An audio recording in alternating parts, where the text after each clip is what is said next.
Take a look at the cash in your wallet. Really look at it. It's dirty, it's paper, it's old technology from a bygone era. Or at least, that is what they want you to think. But it represents the only thing that truly matters: freedom.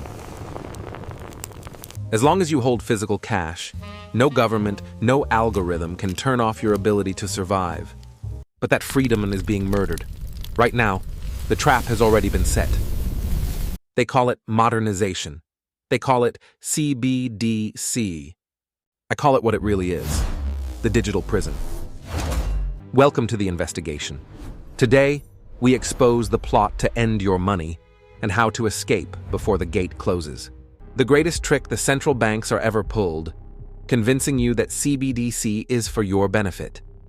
They are waging a psychological war. They will sell it to you as convenience. They will say, look, instant payments, no more waiting for bank transfers, no more annoying fees. They will tell you it stops money laundering. They will tell you it stops criminals. Sounds great, right? Who doesn't want a safer, faster world? Wrong. This is the classic Trojan Horse. They are using your desire for convenience to smuggle in a system of total enslavement. Because central bank digital currency is not money. It is a voucher. It is a surveillance tool masked as currency. You need to understand the fundamental difference. Unlike Bitcoin, which is decentralized and owned by no one, unlike physical cash, which is private and anonymous. When you use cash, the transaction is peer-to-peer. It is between you and the merchant. No one else knows. No one else needs to approve it. It is permissionless.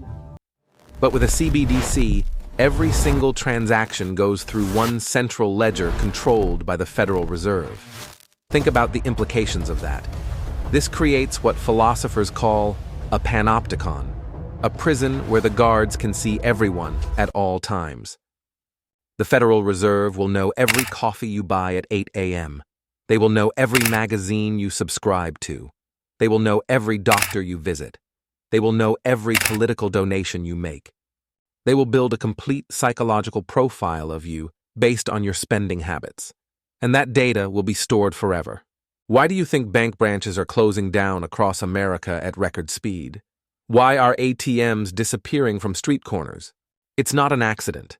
It is a coordinated demolition. They are deliberately making cash inconvenient.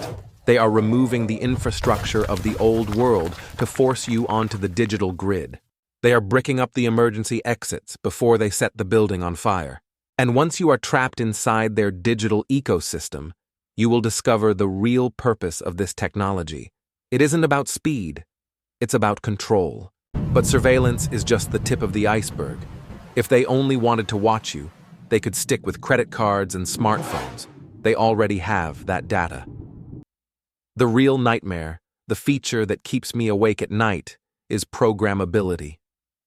To understand this, we need to look at the masterminds behind the curtain. Listen closely to the words of Augustine Carstens, the general manager of the Bank for International Settlements. This is the central bank of central banks. In a leaked video conference, he admitted it openly. He said, "We will have absolute control on the rules and regulations that will determine the use of that liability." Absolute control. He didn't stutter, he didn't hide it. He told you exactly what is coming. But what does absolute control look like in the real world? Let me paint you 3 specific scenarios based on technology that already exists today. Scenario number 1, the climate lockdown. Imagine it is the year 2030. The government has declared a climate emergency. You go to the grocery store to buy a steak for your family dinner. You tap your phone to pay, but the screen turns red. Transaction declined. You check your balance.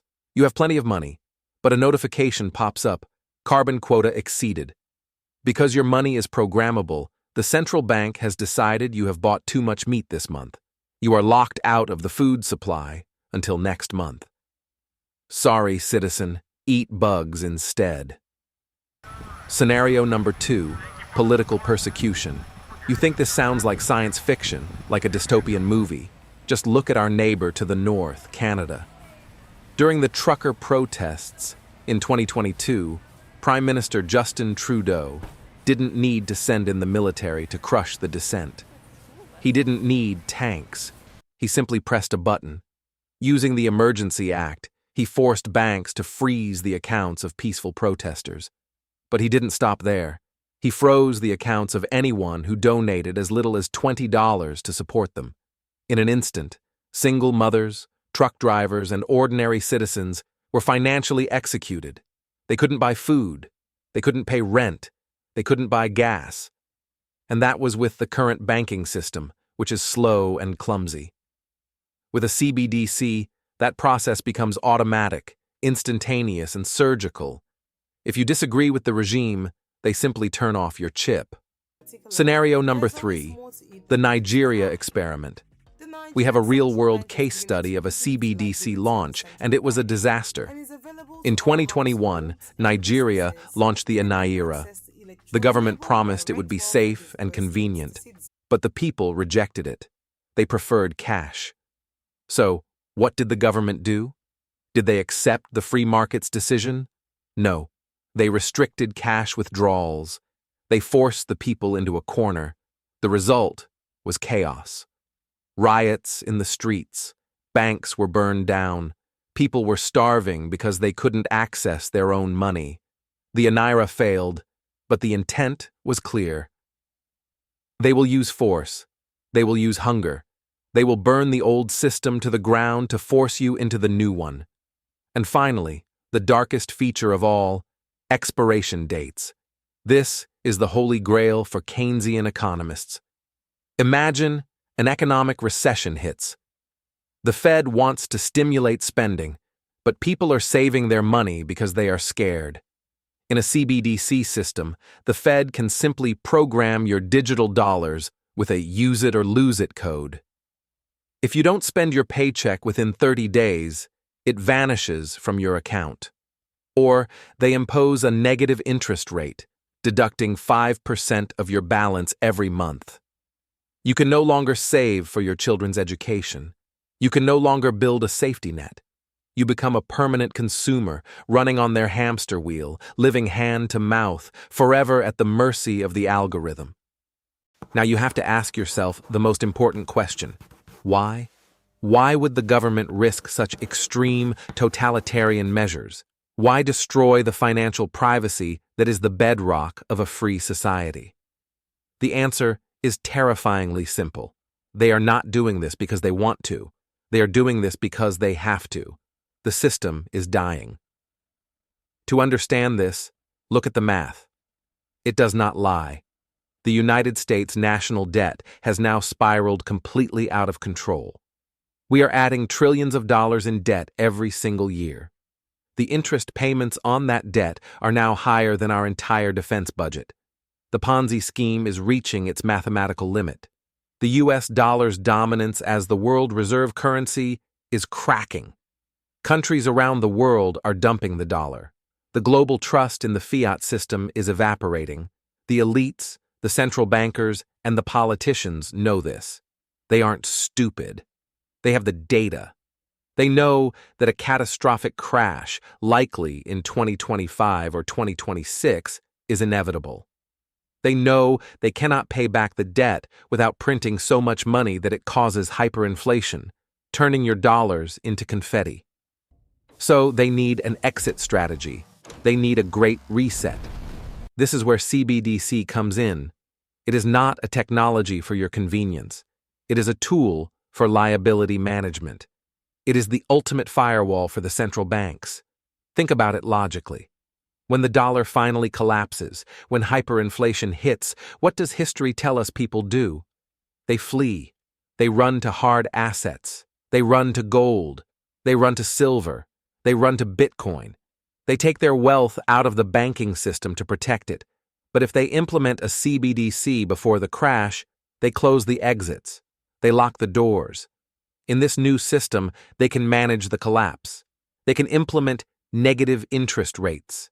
They can simply take 5% of your savings every month to stimulate the economy, and you cannot withdraw your cash to put it under your mattress, because cash no longer exists. It is the ultimate rug pull. They are not trying to save the economy. They are trying to save their power over you. The timeline is accelerating faster than anyone predicted. FedNow is live. Project Cedar is underway. Over 100 countries are building CBDCs right now. The cage is being built around us, bar by invisible bar. They are betting on your ignorance. They are betting that you are too distracted by Netflix and TikTok to notice. They are betting that you will trade your freedom for a convenient app on your phone. Do not let them win. So, what can you do? Complaining on Twitter is not a strategy. You need a survival plan. You must hold assets that exist outside of their digital control grid. Strategy number 1, maintain physical cash. Keep using it. Demand to pay in cash. Keep a stash of cash at home for emergencies. Using cash is an act of rebellion. It keeps the infrastructure alive. If we stop using it, they will have the excuse to ban it. Strategy number 2, God's money, gold, and silver. These assets have survived the collapse of every empire in history. Rome, Weimar, Germany, Zimbabwe. When paper money burns, gold shines. It is anonymous, and it cannot be deleted by a government keystroke. Strategy number 3, the digital exit. Bitcoin. I am not talking about crypto gambling. I am talking about Bitcoin as an insurance policy. It is the only decentralized network that no government can shut down. But you must hold your own keys. If it's on an exchange, it's not yours. The transition has begun. The death of cash is not a theory. It is a scheduled event. But if enough of us refuse to comply, if enough of us stay awake, we can break the lock. Share this video. Warn your family. Do not let them walk into the trap blindfolded. Join the agency by subscribing to this channel. I will keep digging. I will keep exposing them. I am the finance detective, and I will be watching. Case remains open.